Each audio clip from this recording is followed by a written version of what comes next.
The group says it represents importers of groceries from West African countries.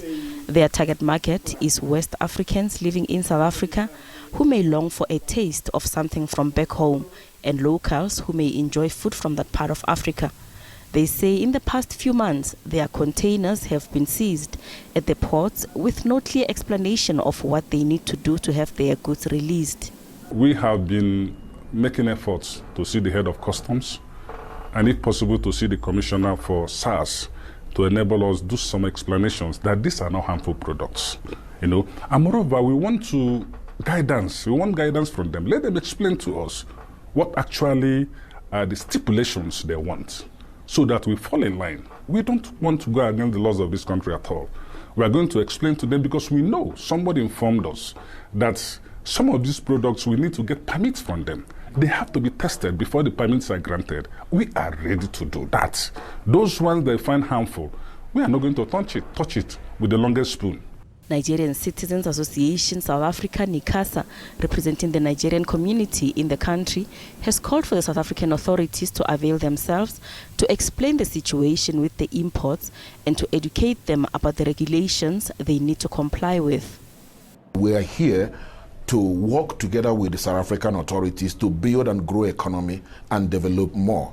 And within this, there is a framework of procedure of activities. And one of our assignments as an association is to educate our people on these frameworks. Now, this organization, SABC, Import and Export Association, is one of the associations under NICASA, whereby you've heard their plight. Their containers are being seized. Some allegations have been rumored around and televised that they import expired goods. These are one of the stereotypes that are being labeled against Nigerians.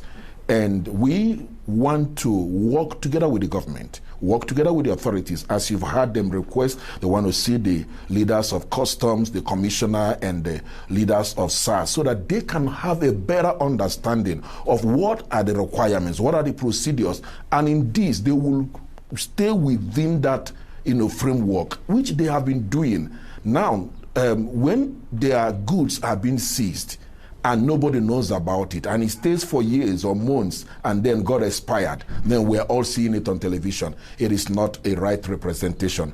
SARS spokesperson Sipiti Sibeko says for anyone running a business importing goods into the country, they must be registered with SARS.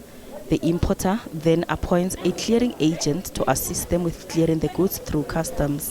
Where there are products such as foodstuff, medicine, electrical equipment, which is governed by other departments, SARS obviously will have to interact with those departments and inform them, and those departments obviously will then come and have to themselves look at the documentation and whether or not the products, say if it's electrical equipment, whether they are compliant with the compulsory standard, if it's foodstuff with Department of Health, if it's medicine, with Department of Health, and if it's foodstuff with the Department of Agriculture, to ensure that the products that come into the country are compliant.